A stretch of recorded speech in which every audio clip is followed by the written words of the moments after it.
Hey everyone, and welcome to another video. I just wanted to do a very quick little update on Hypermicmonitor. After I posted the last video, I did get a few comments on it, and I'm really happy about it. But I want to address some of them. The first one was about the zooming. Now, someone else in the comment section did point out basically what I'm about to say. I did fuss about zooming in the video, about zooming into the terminal, and by the time I had zoomed the terminal font size into the point where I could read it, I wouldn't have had room to see anything. To clarify, that is not for you guys, that is for me. I cannot read the screen unless I zoom in like 20 to 30 times, and it's unfortunate, it sucks, but that's just how I have to use the computer. Unfortunately, the big problem with doing that is on Windows and Mac, and I believe Mac OS, I can't remember, but Windows for sure. With OBS, I can set up Windows to capture my screen in two different modes. Mode 1 is where you see me zooming in and inverting the colors. And Mode 2, which I prefer to use, you don't see me doing that, and then it's up to me to actually increase font sizes and stuff like that where that's important, or I can switch between the two the two capture modes via a Stream Deck. Unfortunately, with Pipewire and Wayland, that is not a thing I can do. KDE might be able to do it with a virtual display, maybe, but I haven't tested it, and it's not likely, and honestly, I might actually have to upstream some kind of patch to Kwin to add support for that, and I wouldn't even know where to begin with that, unfortunately. But, yeah. So, I just wanted to clarify that. But, obviously, that isn't about Hypermicmonitor specifically. What I wanted to update you guys on is I have actually put it on the AUR, if I zoom into this page. And this is why I don't like to zoom in like that, because I can't zoom in far enough in Chrome to read it, which is great, but if I zoom in through the magnifier, you can see that this is, package details for a package called Hypermicmonitor Git R3 dot a bunch of letters 1-1. And this is a package that I submitted just a few moments ago. So you can actually go ahead, if you have the HyperX Cloud Alpha wireless headset, you can install Hypermicmonitor on Arch Linux right now through your AUR helper, and it'll build it, it'll put everything in the right place, and it'll just work. It's amazing. The only problem is with UDEV. So I have it installed on my system through the AUR package, but if I go in to /etc/udev/rules.d, and I list it, the only rules I have are from the Hypermicmonitor package. And right now it works. If I do Hypermicmonitor and then pass in false, it's just turned off the mic monitoring. And if I do true, it'll turn it back on. That's great. It works perfectly fine. The reason this works is after I installed the package, I unplugged and replugged the headset. That is the only thing that works other than rebooting your system. Someone in the comments did point out that if I modify my rules folder in any way, that it should automatically... no, it wasn't that it should automatically pick them up. It's that... okay, there was someone on Unix Stack Exchange that said that, but that did not work. But there's a command you can run, supposedly to reload the rules, and I don't dispute that it works. It just doesn't work in this case, and I'll show it. So if I, again, list the directory, you can see that there's the file 70 Hypermicmonitor HID.rules. That's where it's supposed to be.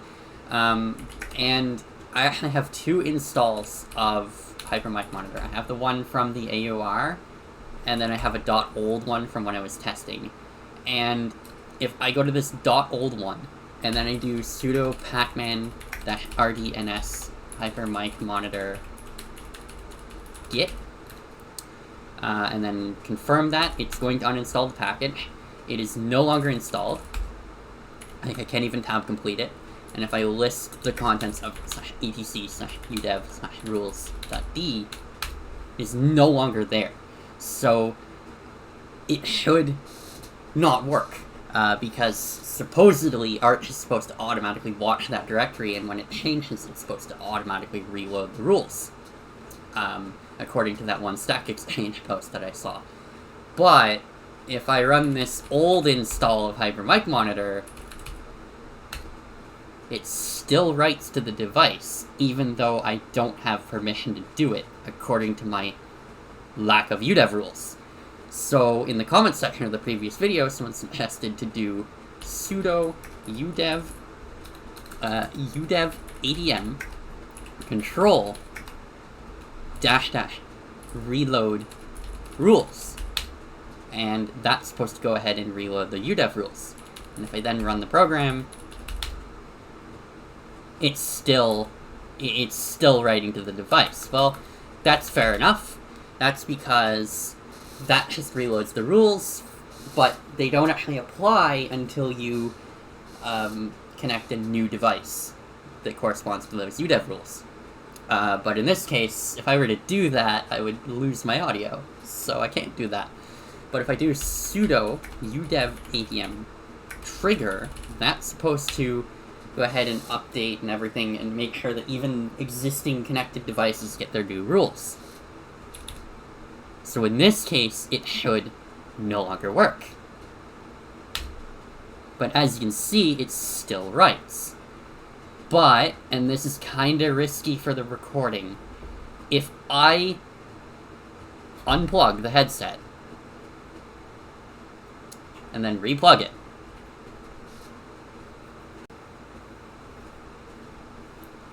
and then rerun the program, now it no longer works. It can't find the headset, it doesn't have permission, and it goes ahead and tells you that you have to put the correct udev rules in place, and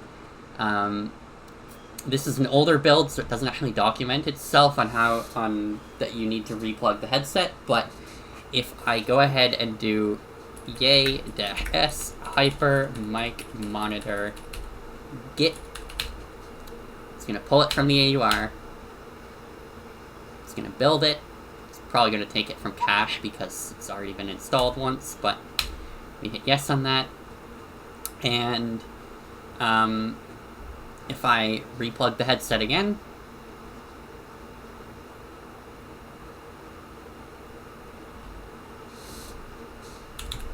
and go ahead and run the program, the first time it runs, it doesn't work. It says it works, but it doesn't work. The next time you run it, then it'll work. So that's the current bug with it. I don't know what's causing that. I'm just going to check recording really quickly to make sure I didn't stuff it up completely. I didn't. We're good. But yeah, I cannot, unfortunately, get it to reload automatically or through udev adm. I don't know what's causing that. It's supposed to work for most USB devices, and I assume that it does, and I don't dispute that it does, but for this specific headset, or this specific instance of the headset, I don't know. Maybe something with the way my system works, it just does not work with the udev adm stuff. So, yeah, I wanted to address that. But the real important thing is that once you get udev to figure itself out and unfuck itself by replugging the headset and running the program once to, like, reestablish the communication, everything works. It's great. And you can turn it off and on. Now, the last thing that I'll address, and I did reply to the comments, is that, yes, I do, in fact, plan on continuing development of Hypermicmonitor, and I plan on renaming it eventually. I haven't decided what the name will be. Maybe HyperCTL, but then that's too close to HyperCTL without an E, which would be the Hyperland Control program, or HyperXCTL, but then there's trademark issues there. I haven't figured it out yet, but I do plan on fully reverse engineering this headset, seeing what HyperX Ingenuity does, and I plan on live streaming that, probably. I'm probably going to have my laptop set up with the headset plugged into it, and then Wireshark running, and then I'm going to use the Linux system to actually implement what I find in Wireshark. It should be pretty interesting. And the reason I want to live stream that is not only to show off what I'm doing and what goes into making Hypermicmonitor, because I find it interesting, but when I first did it, I didn't have a second pair of eyes, so I had to do a lot of trial and error to get it to work. And of course, it was my first time ever working with USB or 8ID, and it was not ideal. But with a live stream, theoretically, I have lots of eyes, thanks to you guys, and you guys point out things that maybe I miss, or we can all debug it together, and then, you know, everyone with this specific headset, which I'm sure are quite a few people, will get to use it on Linux, just as they would on Windows, except without the performance problems of HyperX Ingenuity existing on their system, which, you know, it's pretty bad that your headset control software, written in UWP, drops your entire desktop frame rate to 10 FPS. So, you know, a command line program is a lot better. But anyway, that's gonna do it for this video. As always, I've been Michael, even though everyone calls me Richie. Hope you enjoy the video. If you enjoy what I do, feel free to subscribe so you know, get notified, or maybe not get notified because YouTube, of what I do. And if you want to support what I do, then there is the Patreon link in the description below. But anyway, that's gonna do it for this video. I'll see you guys in the next one. Thanks for watching. Yes, I really need to write an 8ID driver for the Stream Deck, or get Boatswain to work. Either way, bye guys.